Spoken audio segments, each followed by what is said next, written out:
I told Sarah it was temporary, just until we got the medical bills under control. It's honest work, I said, and that felt not entirely true, but close enough. It wasn't dishonest, exactly. It was just a job I never imagined I'd be doing. 20 years in accounting, a stable life, and then one emergency, 1 month in the ICU, and suddenly I'm applying for overnight shifts gutting meat. I skipped over the part about how it was the only place that called me back. She didn't need to know how close we were to everything. She was already exhausted just being better, so temporary. That's what I told her.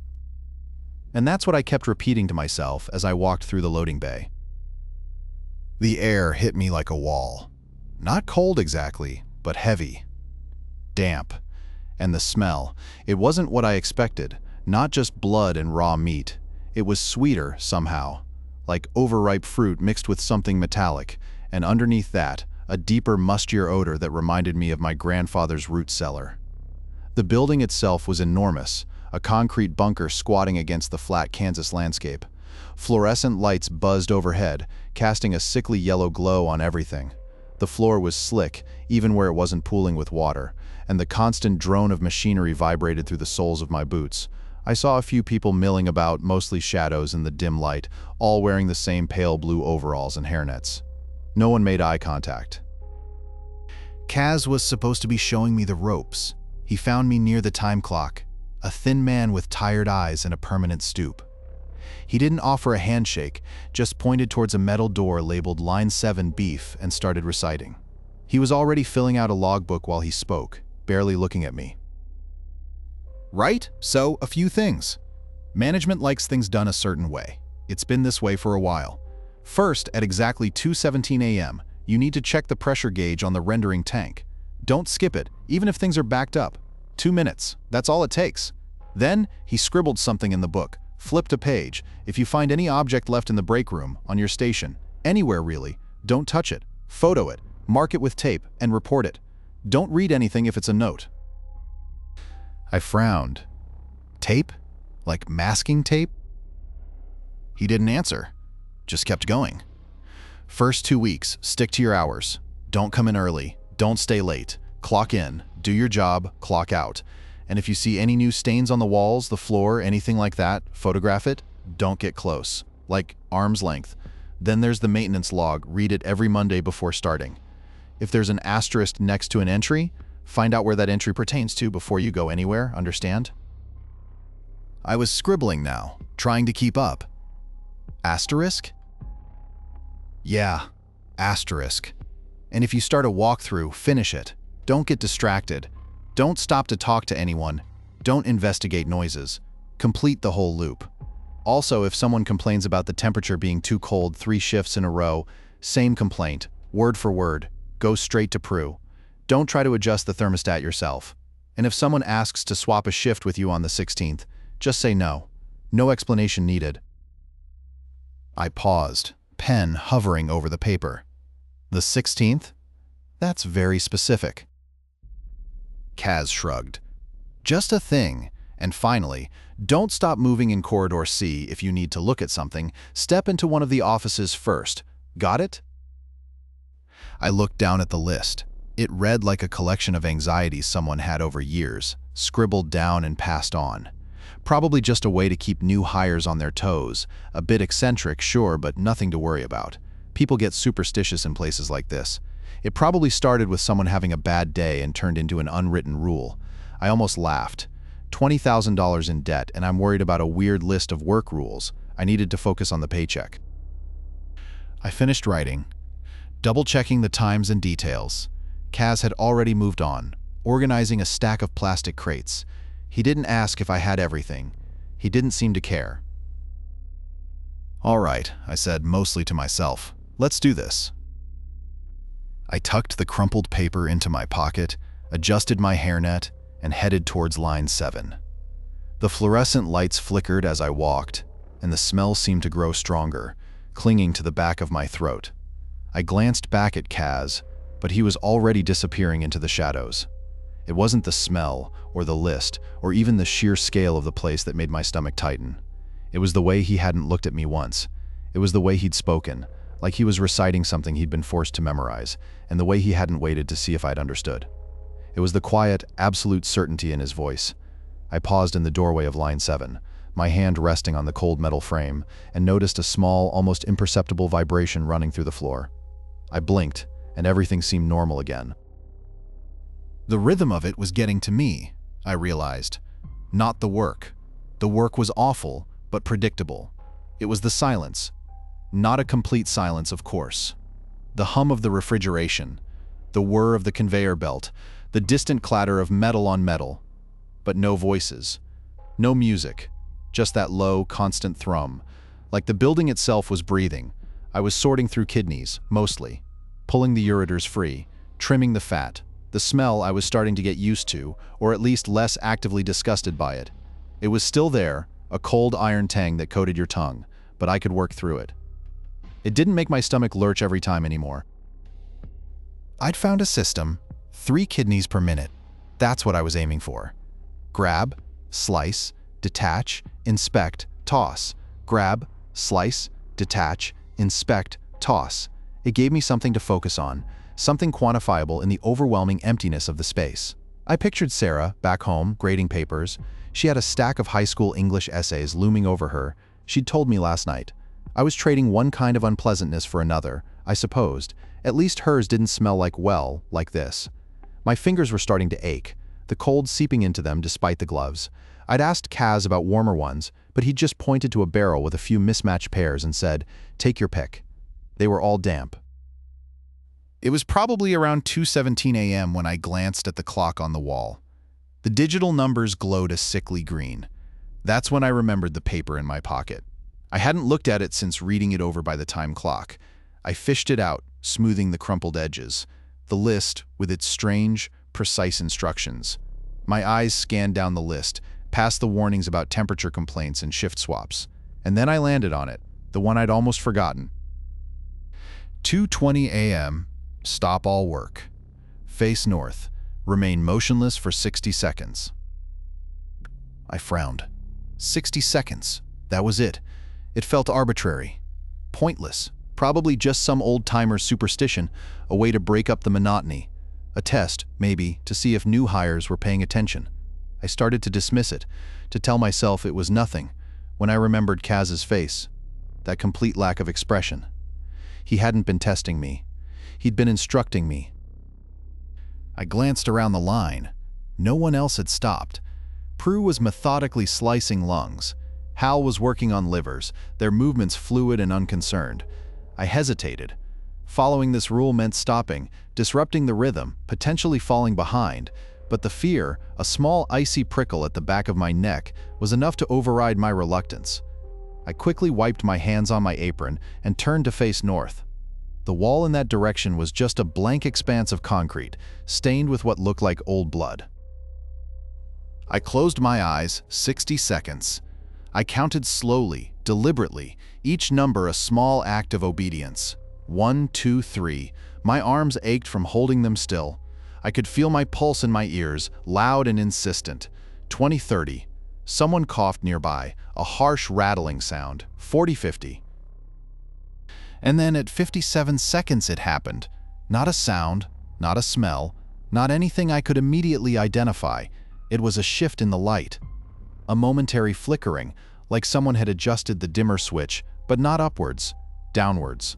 The fluorescent lights seemed to dim, just for a fraction of a second, and in that brief darkness, the wall opposite me wasn't concrete anymore. It wasn't stained.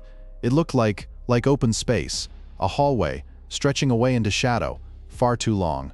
And at the end of it, barely visible, a dim, pulsing light. Then, just as quickly, the lights returned to normal. The wall was concrete again, stained and unremarkable. I blinked, shaking my head, trying to convince myself it was a trick of the eye. A momentary lapse in concentration, but the image lingered, imprinted on the back of my eyelids. A hallway that shouldn't have been there. And I was certain, chillingly certain, that the pulsing light hadn't been a reflection. It had been breathing. I finished the 60 seconds, forced myself to remain still, even though every instinct screamed at me to move, to look again. When the minute was up, I turned back to the line, my fingers numb with cold and something else. Something I couldn't name. I started working again, forcing myself to focus on the kidneys, on the rhythm, on anything but what I'd just seen. But the image stayed with me, a dark, unsettling echo in the back of my mind. It had to be the fatigue. It had to be the stress. It had to be something explainable. But I knew with a growing certainty that it wasn't. It wasn't, and I had a feeling that was just the beginning. The worst part wasn't the thing I'd almost seen. It was the fact that following the rule exactly hadn't prevented it. It hadn't protected me. It had just let it happen. I kept my eyes down on my work, but I noticed every shadow now, every flicker of the lights, every small disturbance. I was starting to understand that this place didn't operate by the rules of the world. It operated by its own, and I was hopelessly, terrifyingly unprepared. The smell was the worst part, even worse than the cold.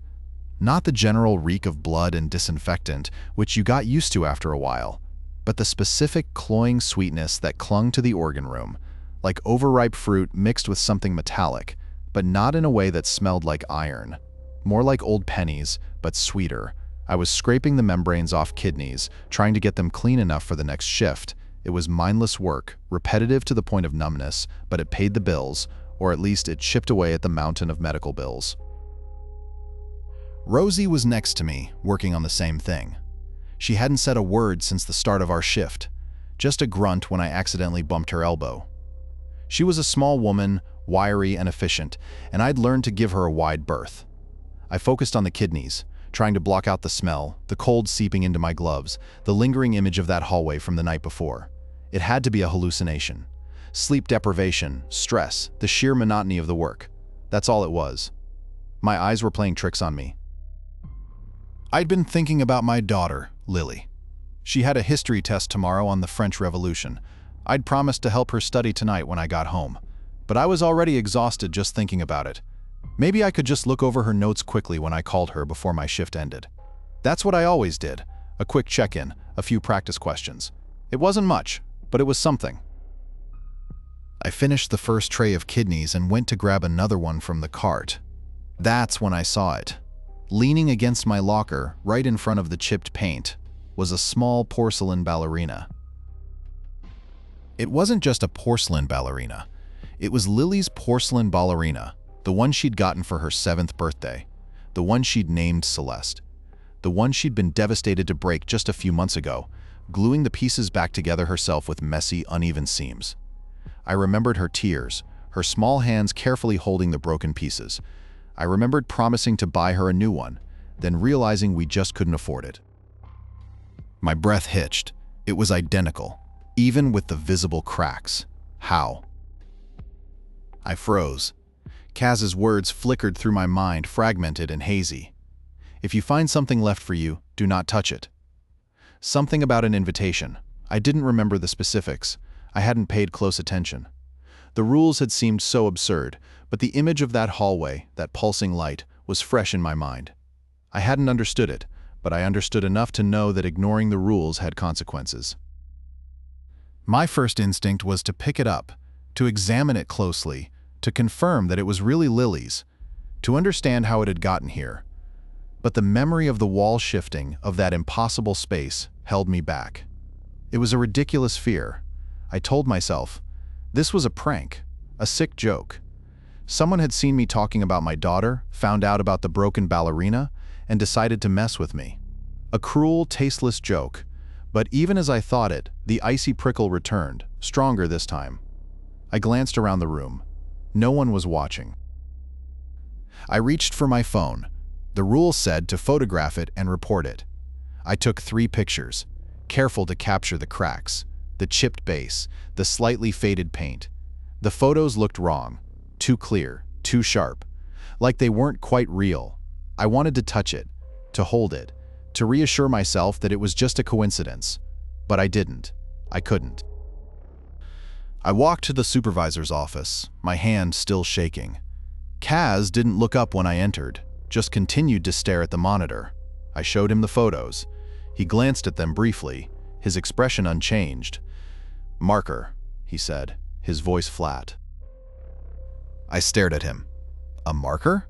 What kind of marker? Anything. Just something to indicate it's been reported. I found a piece of red chalk in a supply cabinet and circled the base of the ballerina with it. It looked defiant, like a warning, like a brand. When I returned to my station, Rosie was staring at me.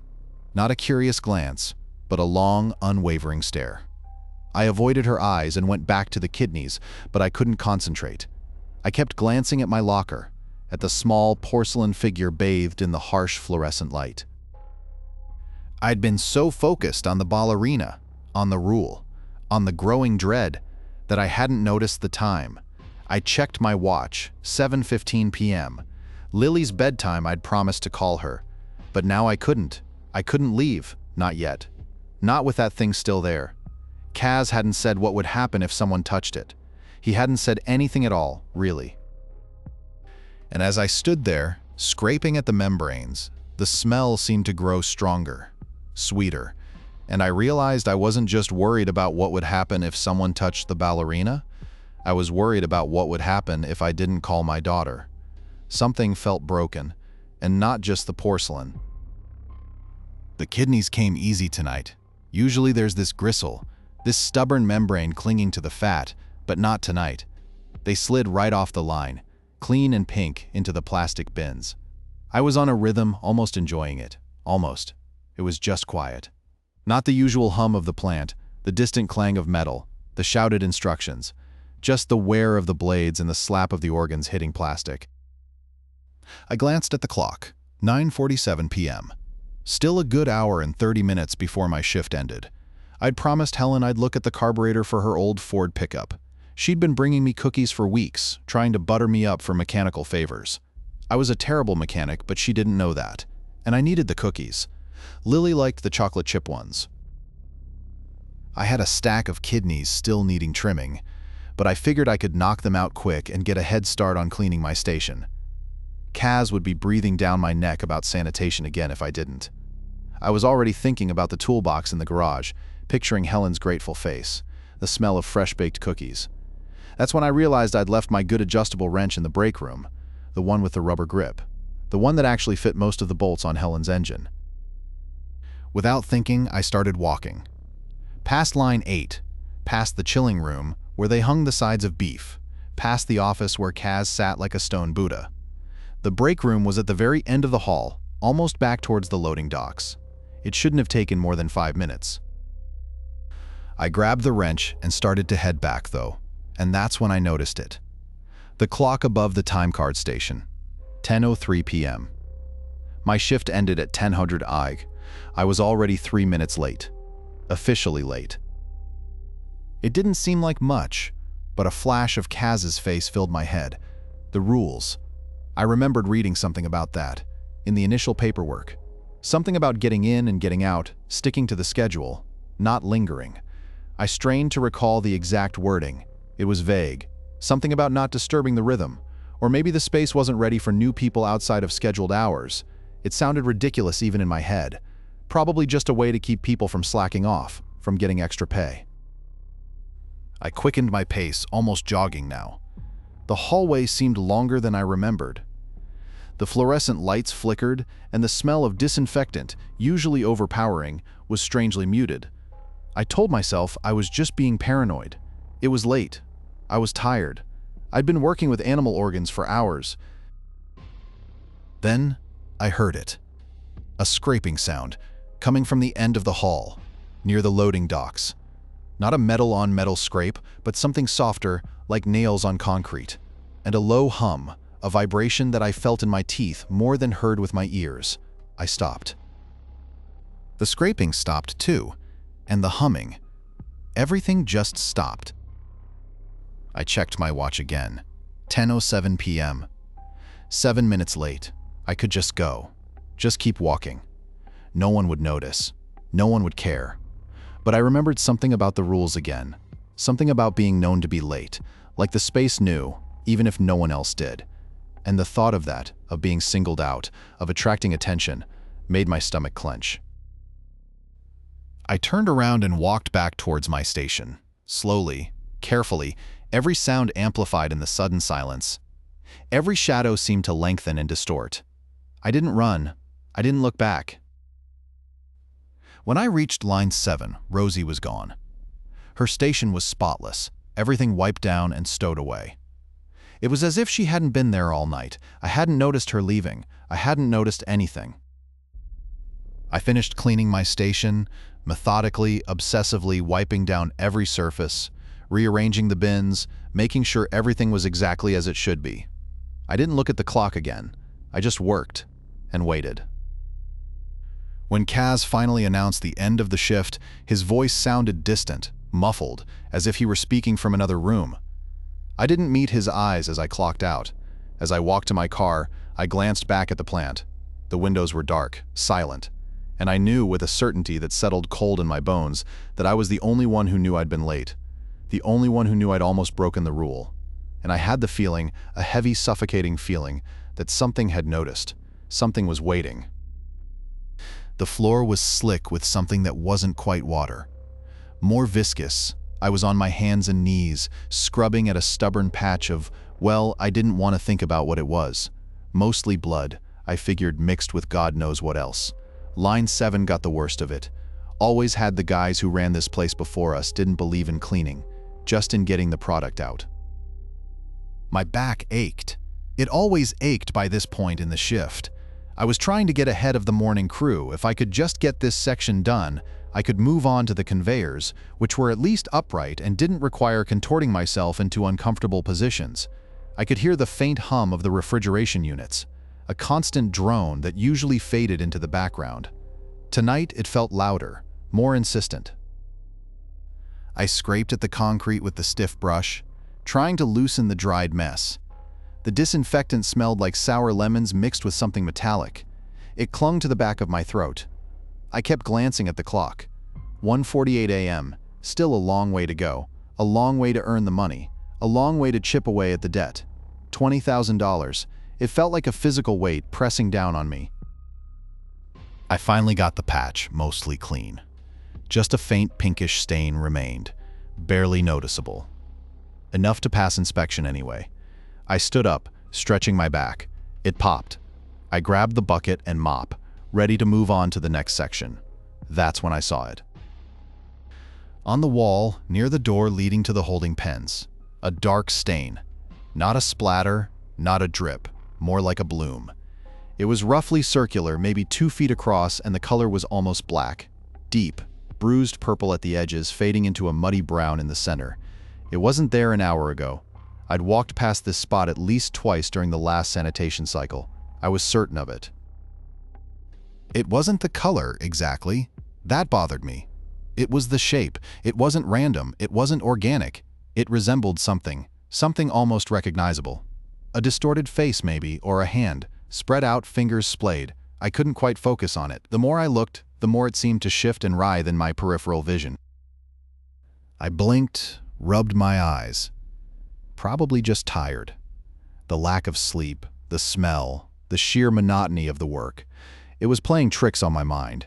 I was letting my imagination get the better of me. It was a stain, a dirty patch on the wall, nothing more. I told myself that, repeated it like a mantra. Just a stain. But then I remembered something about new things appearing. Something about not getting close. A fragment of the document, the one they'd made me sign on my first day, flickered in my mind. Something about reporting anything unusual, anything new, and definitely not approaching, not getting too close. I couldn't recall the exact wording, but the impression was strong, a cold knot tightening in my gut, the sense of something forbidden. Without thinking, I reached for my phone. My hands moved on autopilot. I fumbled with the camera app, aiming it at the stain. The flash illuminated the wall, making the discoloration even more stark, more unsettling. I snapped a picture, 2 pictures actually, just to be sure. Then, I backed away. Slowly. Deliberately. Each step taking me further from the stain, from the doorway, from whatever had left it there. I didn't look at the pictures on my phone. I didn't want to. I just wanted to put as much distance between myself and that wall as possible. I walked back towards my station, my legs feeling heavy and unsteady. I reported it to Kaz, sending him the photos through the company messaging app. He didn't respond. He rarely did. He just acknowledged with a thumbs up. I didn't know if that meant he'd read it, or if it was just a reflex. I finished the rest of my shift in a daze, scrubbing and mopping with mechanical precision. I avoided looking towards the holding pens. I avoided thinking about the stain. I avoided asking questions. I just worked. When the shift finally ended, I didn't bother collecting my things. I just walked out, straight to my car. I didn't even glance back at the plant. I didn't want to see if the stain was still there, or if it had changed, or if something else had appeared. As I drove home, I realized I hadn't thought about Lily. Not really. Not since I saw the stain. Usually I spent the entire shift picturing her face, imagining her voice. Tonight all I could see was that dark, distorted shape on the wall, and a growing certainty that I'd just avoided something terrible. Something I didn't understand, and something that was still there, waiting. The smell of chlorine was strong tonight. They'd been hosing down the kill floor, even though it was well past midnight. It clung to everything. A slick chemical tang that burned the back of my throat. I was assigned to cleaning the conveyor belts, scraping off any lingering bits of, well, everything. It wasn't glamorous, but at least it kept me moving. Less time to think, less time to remember that. Each paycheck was still just a small amount toward the mountain of debt. I'd gotten into a rhythm, thankfully. Scrape, wipe, spray, repeat. The metal was cold under my gloved hands, even through the thickness of the rubber. It was the same cold as the handrail on the stairs at Lily's school.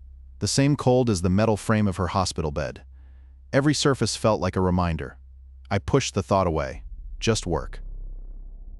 Kaz had left a stack of maintenance logs on the small table near the time clock. Standard procedure, I guess, at the start of each week. Read last week's logs, familiarize yourself with any issues. I hadn't bothered the first few weeks. Figured it was just for the actual maintenance guys, not someone like me who just existed on the line. But I was getting better at following orders, at blending in. At least I thought I was. I finished with the first belt and headed over to the table. The logs were bound with a cheap plastic clip. Greasy fingerprints smudged the cover of the latest one. I flipped it open, scanning the pages. Mostly mundane stuff. Belt 3, minor slippage. Light fixture and holding pen C, needs replacement. Drain in prep area, slow, par for the course. Then I saw it. A circled entry, scrawled in red ink. East corridor, water leak, repair pending. Nothing remarkable about a water leak, I supposed. This place was ancient, pipes burst all the time. Old building, old problems, but something made me pause, a prickle on the back of my neck. I remembered, vaguely, something about the new hire packet, something about the maintenance logs, something about paying attention to anything marked. I couldn't quite recall. A symbol? A notation? It was at the back of my mind, fuzzy and indistinct. Something about knowing the location if you saw something flagged, something about not being surprised. It was probably nothing, just someone being thorough, just a leak. A leaky pipe wasn't going to hurt anyone. I was overreacting, tired, stressing over bills. I scrubbed a particularly stubborn patch of residue off the belt, trying to convince myself that was all it was. Just a leak, just paperwork. But the image of the circled entry stuck with me. The red ink seemed to pulse, and I kept recalling bits of that forgotten instruction. The feeling that something was expected, that knowing the location mattered, that not knowing the location mattered more. I swallowed, the chlorine taste thick on my tongue. It wasn't the leak itself, it was the circling. I glanced at the clock, 1:47 a.m. Still plenty of time to finish my shift. Plenty of time to ignore the log and pretend I hadn't seen anything. But the thought wouldn't let me. And the memory of those rules, even fragmented as they were, felt heavier than the smell of the plant. I put down my scraper. I told myself I'd just take a quick look. A 5-minute detour, just to see where the east corridor was, just to be sure to put my mind at ease. No harm in that, right? The east corridor was at the far end of the plant, past the loading docks and the employee break room. It was a narrow passageway, dimly lit and smelling faintly of ammonia. I walked slowly, my boots echoing on the concrete floor. I'd never had occasion to come this way during my shift before.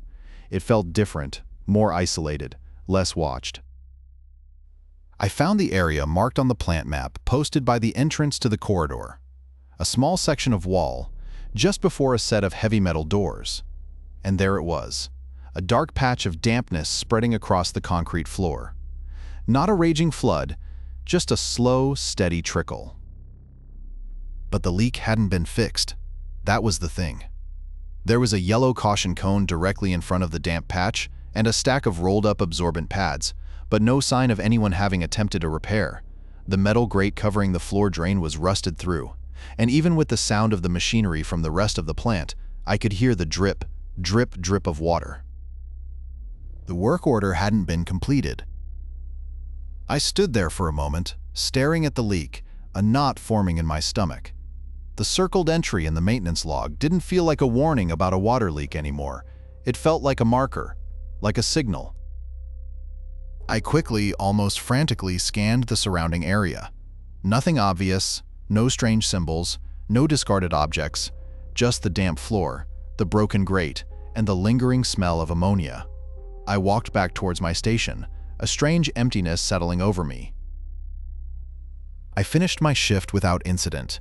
No more odd occurrences, no more feelings of being watched, just the endless cycle of scraping, wiping, and spraying.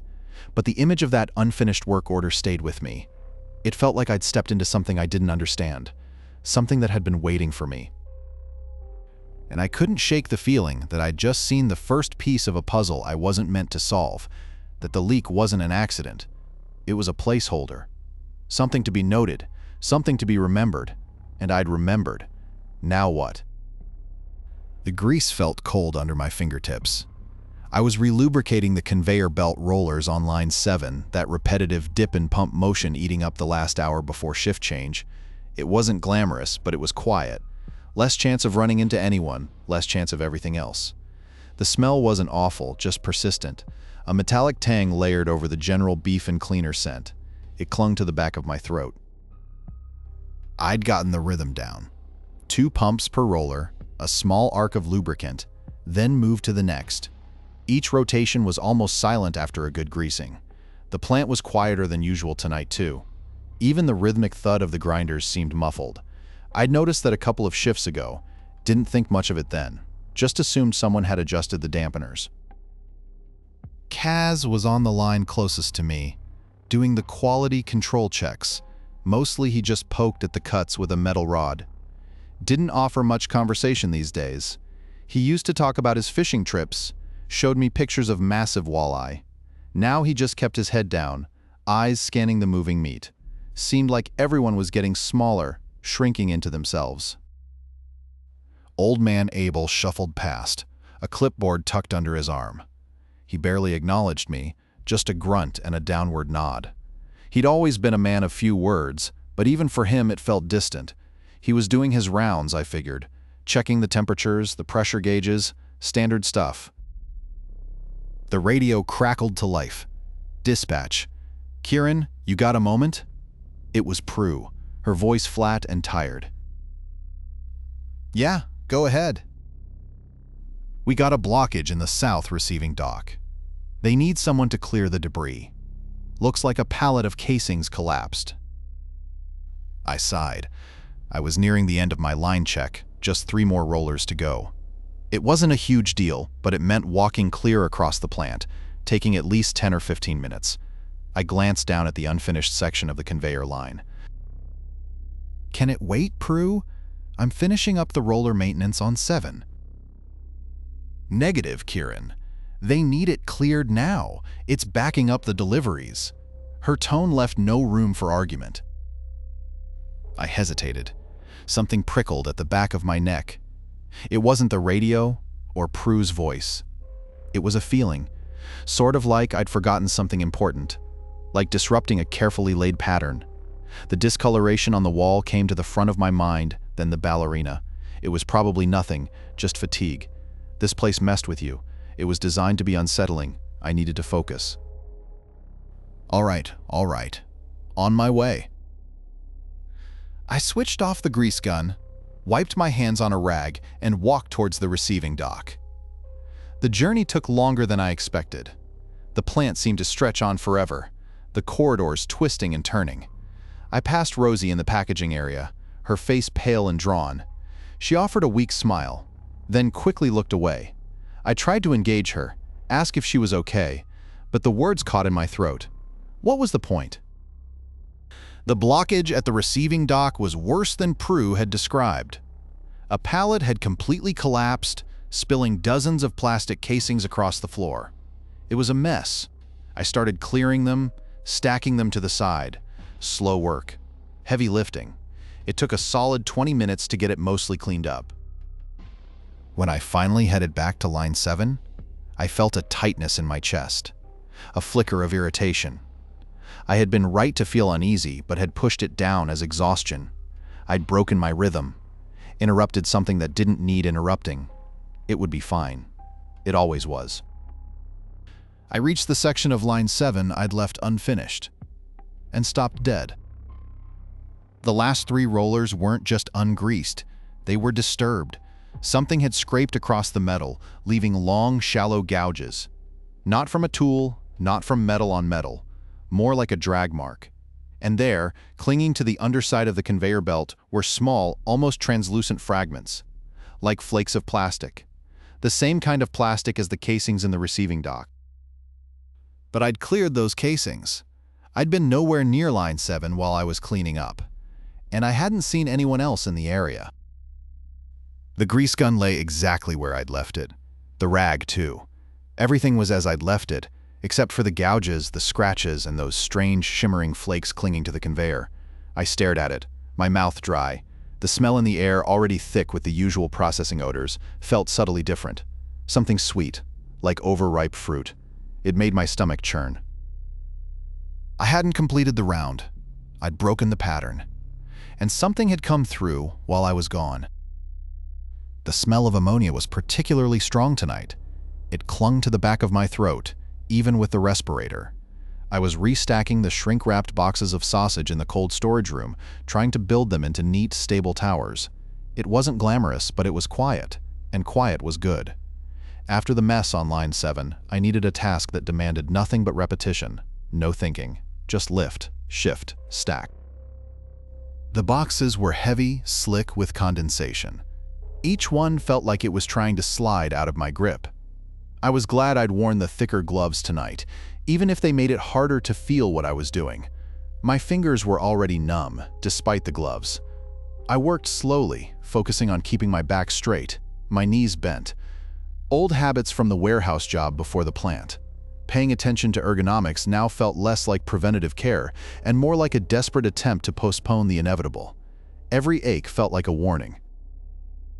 I'd managed to get 4 towers built, each 6 boxes high, when I heard it. A voice, muffled but distinct, coming from somewhere deeper in the cold storage room. It wasn't a shout, more like a statement. The light is wrong. I paused, balancing a box of Italian sausage. The cold air stung my nostrils. I listened. Silence. Probably just one of the older guys, muttering to himself. Old man Abel was prone to that, complaining about the lights, the temperature, the quality of the casings. He'd been at the plant for 30 years, and I figured he'd seen it all. I started to lift the box again. But then the voice came again, clearer this time. The light is wrong. It flickers. It was a woman's voice, and it wasn't Abel. I hadn't seen any women working in cold storage in weeks. Prue occasionally rotated through, but she was on line 3 tonight. I felt a prickle on the back of my neck, a familiar tightening in my chest. It wasn't fear, exactly. More like irritation. This was exactly what I didn't need. Disruptions. I told myself it was probably just a temporary worker, someone new who hadn't gotten the memo about keeping quiet in the cold storage. It was a ridiculous thing to complain about anyway. The lights were always flickering. They were ancient fluorescent tubes, buzzing and sputtering their last. I was sure if I mentioned it to Hal, he'd just shrug and say he'd get around to changing them eventually. But then, the third time. The same words, the same tone, the same deliberate cadence. The light is wrong. It flickers. It wasn't a question. It wasn't a request. It was a declaration. And it was unsettlingly precise. Not just a light, but the light. As if there was only one that mattered. My fingers went cold inside the gloves. I remembered something, a fragment from the stack of papers I'd been given on my first day. Something about complaints, about escalation, a rule, buried in the fine print. Something about ignoring repeated identical statements. It felt absurd, like a bureaucratic nightmare playing out in a freezing room full of sausage. But I also remembered the damage to line 7. The gouges, the flakes. I remembered the feeling of having disrupted something, of having stepped outside the established order. I couldn't fix a flickering light. I wasn't an electrician, but I could follow a rule. I could report it. I carefully lowered the box of sausage onto the stack, making sure it didn't topple. I pulled out my walkie-talkie, the plastic cold against my palm. Supervisor to Clark, over. A crackle of static, then Clark's gruff voice. Go ahead, Kieran. Yeah. I'm in cold storage. There's a resident. She's reporting a problem with the lights. Says the light is wrong. It flickers. She's said it 3 times. I think it's one of those complaint things from the paperwork, you know? Clark grunted. A complaint from who? We don't have residents in cold storage. I don't know. She's just there. Repeating it. Repeating what? The light is wrong. It flickers. That's it. 3 times now. There was a long pause. I could hear the faint hum of machinery in the background on Clark's end. All right, Kieran. Stay put. Don't engage. I'm sending Dora to check it out. Stay put? I repeated, feeling a knot tighten in my stomach. That's right. Don't talk to her. Don't approach her. Just stay where you are until Dora gets there. I wanted to ask what her meant, who was reporting the light. But I didn't. I just nodded into the walkie-talkie. Copy that? I switched off the radio, my hand still trembling slightly. I stood there, frozen, amidst the towers of sausage. The ammonia smell seemed to intensify, swirling around me. I glanced around the cold storage room, scanning the shadows. There was no one there. Just the rows of boxes, the flickering fluorescent lights, and the oppressive cold. Dora took almost 15 minutes to arrive. 15 minutes of standing perfectly still, trying not to breathe too deeply, listening for any sound other than the hum of the refrigeration units. 15 minutes I could have spent finishing the stack, getting ahead on my route. 15 minutes I could have used to call my daughter, ask about her math test. When Dora finally appeared, she was bundled in a thick coat, her face a mask of irritation. She didn't ask me what was happening. She just scanned the room, her eyes narrowed. Anything? She asked, her voice sharp. She said the light was wrong, I said, pointing towards the ceiling. 3 times, like I told Clark. Dora followed my gaze, then let out a short, humorless laugh. The light? This is what you called me for? A flickering light? She walked towards the control panel, flipped a switch, and one of the fluorescent tubes sputtered and died, plunging a section of the room into deeper shadow. Fixed, she said, turning back to me. Happy now? I stared at the dark patch of ceiling. I hadn't noticed the light was actually out. I'd been so focused on the complaint, on the rule, on not interfering, that I hadn't even looked. I felt a wave of shame wash over me. I thought it was something else, I mumbled. Dora rolled her eyes. You think everything is something else, Kieran? Just get back to work. She turned and walked away, leaving me standing alone in the cold storage room. I looked back at the half-finished stack of sausage. The top box was leaning precariously. It was going to fall. I knew it, and I hadn't even noticed. The smell of brine was thickest in the belly room. It clung to everything, the stainless steel tables, the rubber boots, even the inside of my nostrils. I was trimming silver skin off pork bellies, a task that felt particularly pointless at 3:17 in the morning.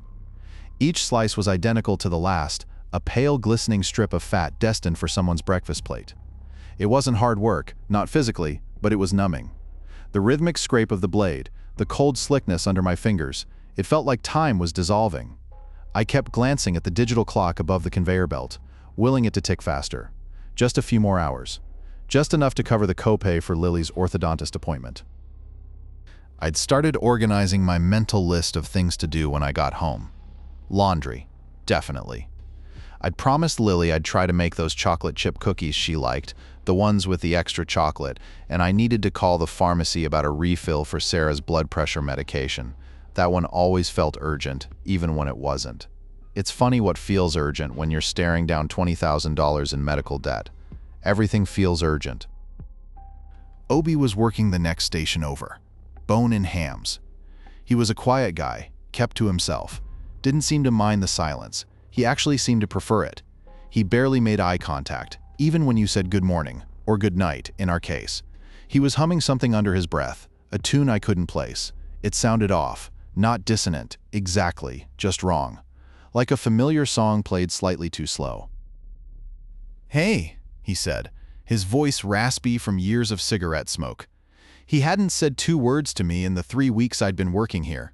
"You free on the 18th? I paused, my blade hovering over a belly. The 18th. 3 weeks from tonight.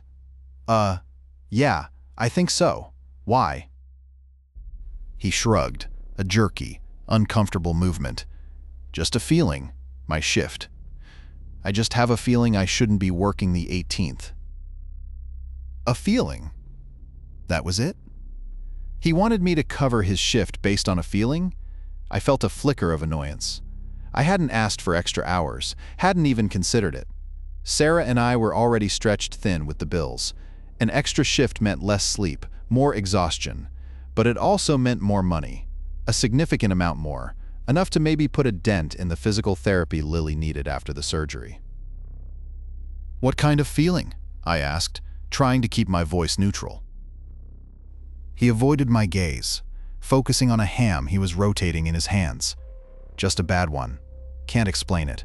Just trust me." A bad feeling. That was ridiculous. People get bad feelings all the time. It's anxiety or indigestion or just a general sense of dread about Monday morning. I'd been operating on bad feelings for months, ever since the hospital bills started piling up. I was starting to agree with him in a way. Everything felt wrong. I remembered something. A half-formed thought from the orientation paperwork. Something about shift swaps. It wasn't a formal rule, not like the one about being on time for break, but it was mentioned. Something about asking why. Always ask why. If someone wanted to trade shifts, you needed to know the reason. It was buried in a section about safety protocols, as far as I could recall. It struck me as odd at the time, but I dismissed it as corporate overreach. "Look, I'm really tired," I said, starting to reach for my schedule book. "I can check it, see if I can cover you. But you really should tell me what's going on." As my fingers brushed against the spiral binding of the book, the overhead lights flickered. Not a major flicker, just a momentary dimming, barely noticeable. But it was enough to make me pause. It reminded me of Dora and the complaint about the light. The way she dismissed it. The way it had felt wrong. And then I remembered the stain. The one that appeared after I'd messed with the maintenance round. And the ballerina. Always something. I pulled my hand back. Obi was still staring at the ham, his knuckles white. The humming had stopped. "Forget it," I said, my voice sounding sharper than I intended. "I'm busy. I can't just drop everything on a whim." Obi didn't argue. He just nodded. A small, almost imperceptible movement. He resumed his humming, the tune still slightly off-key. I turned back to the pork bellies, forcing myself to focus on the task at hand. The scrape of the blade felt louder now, more insistent. But I couldn't shake the image of his face, the way he hadn't met my eyes, and the feeling, the unsettling certainty that he hadn't wanted to tell me. Not because it was personal, but because he knew I wouldn't want to hear it. It wasn't about him avoiding me. It was about protecting me from something, or maybe from protecting something from me. The thought sent a cold shiver down my spine, a sensation that had nothing to do with the temperature in the belly room. I could feel the weight of that date, the 18th, pressing down on me. I didn't know what it meant, but I knew, with a growing dread, that something was waiting. The smell of disinfectant was thickest in the corridor leading to the rendering room. It clung to the back of your throat, a chemical burn that never quite went away.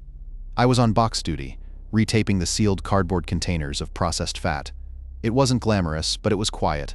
Mostly. The boxes were heavy, each one filled with a dense, waxy substance that felt unsettlingly like human muscle. I tried not to think about it. Lily was starting to get good at long division, and that was a much more pressing concern. $20,000 felt like an anchor chained to my ankles, and every box I taped felt like another link in the chain. I'd gotten into a rhythm. The slap of the tape dispenser, the pressure of my palm flattening the cardboard, the slight give of the fat inside. It was monotonous, but it was a good kind of monotonous. The kind that let your mind wander without completely losing track of what you were doing. I was thinking about getting Lily that art set she'd been asking for, the one with the watercolor paints and the tiny brushes. It wasn't much, but it was something. That's when my phone buzzed. I instinctively stopped, setting the box down with a thud. It was Sarah, probably checking in, making sure I hadn't fallen asleep standing up. I reached for my pocket, fumbling with the worn fabric. The corridor was long, maybe 50 feet, with pale yellow walls and a low, fluorescent hum. The rendering room was at the end, a heavy steel door that always seemed to vibrate with the sound of machinery. I pulled out my phone. It was a text. "Everything okay? You seem distant?" I started to type a reply, "Just tired long night." But then I noticed something. Or rather, the absence of something. The lights at the far end of the corridor, the ones above the rendering room door, were going out. Not all at once, but one by one. A flicker, a dim, then darkness. It wasn't a power outage, not exactly. The lights closer to me were still on, a steady, unwavering glow. It was like a wave of darkness was sweeping down the corridor, extinguishing the lights in its path. It was probably just a faulty circuit, I told myself. This place was ancient. The wiring was probably held together with duct tape and wishful thinking. I'd seen worse. I'd reported flickering lights before, and maintenance usually got around to fixing them eventually. A little delay, a little inconvenience, that's all it was. But even as I thought it, I started walking. Not towards my phone, not towards the light, but into the nearest open doorway. A small storage room filled with cleaning supplies. It wasn't a logical move. I didn't even consciously decide to do it. It was just a compulsion. I stepped inside, the scent of ammonia stinging my nostrils. From the doorway, I watched. The last light at the end of the corridor winked out, complete darkness. Not the kind of darkness where you can still make out shapes, but a thick, absolute blackness. It felt wrong. It wasn't just the lack of light, it was the way the darkness seemed to press against the space, to fill the void with something solid and heavy. Then, just as quickly as it had begun, it stopped. The lights didn't come back on, but the oppressive feeling lifted. The darkness remained, but it felt contained. I stood there for a long moment listening. The humming of the rendering room seemed louder now, more insistent. I could feel my pulse in my ears, a slow, steady thrum. I checked my phone. No new messages. I hadn't even finished typing a response. I remembered something then. Something from the orientation, buried in the employee handbook. A section on safety, on maintaining a consistent flow of personnel. It wasn't a strict rule, not like the break times, but it was discouraged, stopping in the corridor, pausing, lingering. It was phrased awkwardly, something about disrupting the energy flow of the facility, and a warning, something about maintaining momentum. If you needed to consult something, review a document, you were supposed to step into a room first. I hadn't thought about it since the first week. It had seemed like corporate nonsense, something designed to make us feel like we were part of some mystical, efficient machine. But now, standing in this small, cramped storage room, I understood, or at least I felt like I understood. The corridor wasn't just a passageway, it was something else, something that needed to be kept moving. I stepped back out into the corridor, carefully avoiding stopping, and resumed taping boxes. I didn't look back. I couldn't. I didn't want to know what might be standing in that darkness. I just kept taping, the slap of the dispenser, the pressure of my palm, the slight give of the fat inside. I finished the stack of boxes and started another. The rendering room continued to hum. I could still taste the disinfectant, and I knew with a chilling certainty that I would avoid that corridor whenever possible. I had a feeling, a deep, unsettling feeling, that something was watching from the darkness, and that stopping, even for a moment, would have been a mistake. I didn't know what it was, but I knew it wouldn't have been friendly. The walk to my car felt longer than usual. The air outside was surprisingly warm for November and damp. It clung to my skin, slick and uncomfortable. I hadn't really noticed the temperature change inside, too preoccupied with just getting out. I fumbled with the keys, dropping them once onto the asphalt. The sound echoed in the quiet lot, sharper than it should have been. I unlocked the car and slid inside. The vinyl of the seat was cool against my thighs. It smelled like old coffee and dust, a smell I usually found comforting. Now it just felt stale. I started the engine. The rumble was a little too loud, a little too insistent. I glanced at the rearview mirror, checking the empty lot. Just habit, I guess. Driving home, I tried to piece together the last 8 hours. The lights, the darkness, the feeling of being watched. It was just stress, I told myself. The plant was old, the wiring was bad, and I was exhausted. I hadn't slept properly in days, worried about the bills, about Helen. She'd been looking paler lately, even after the surgery. I was probably just imagining things, letting my anxiety get the better of me. The darkness was just darkness. I pulled into the driveway and killed the engine. The house was dark and quiet. Helen was probably already asleep. I didn't want to wake her. I let myself in, carefully closing the door behind me. I took off my boots, placing them neatly by the door, something I hadn't done in years. It felt important. I couldn't explain why. It was just something I did. Upstairs, I found Helen asleep in bed. The TV was flickering with a late-night infomercial. I kissed her forehead, careful not to wake her. She smelled like lavender and sleep. I changed into pajamas, avoiding looking directly at my reflection in the mirror. I didn't need to see the exhaustion etched on my face. I went to Lily's room and listened at the door. She was breathing evenly. I called her, just to hear her voice. She answered on the third ring, sleepy and groggy. We talked for a few minutes about her day, about a math test she had coming up. I helped her work through a few problems, my voice low and soothing. When I hung up, I checked the time. It was 6:17 a.m. I hadn't realized it was so late. I made coffee, black and strong. I sat at the kitchen table, staring out the window. The sky was starting to lighten, a pale gray wash against the horizon. I noticed a small chipped tile on the backsplash, a detail I'd never really registered before. It was a slightly different shade of white than the others. I found myself staring at it, tracing the hairline cracks with my eyes. It bothered me, even though I knew it was insignificant. I drank my coffee slowly, deliberately.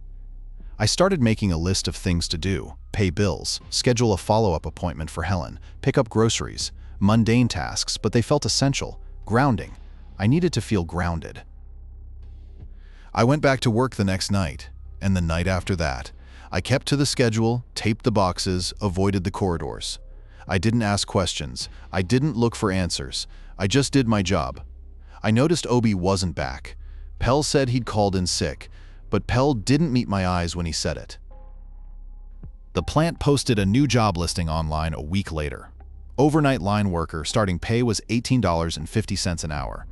Must be able to work in a fast-paced environment. Must be able to follow instructions. This morning, I was making toast. It was whole wheat, the kind Helen likes. I was spreading the jam, strawberry, Lily's favorite, when I noticed the pattern in the wood grain of the counter. It wasn't a pattern exactly. It was more like an arrangement, a series of swirling lines that vaguely resembled a face.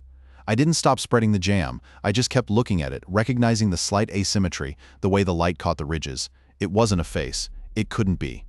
But for a moment, just a fleeting moment, it felt like something was looking back.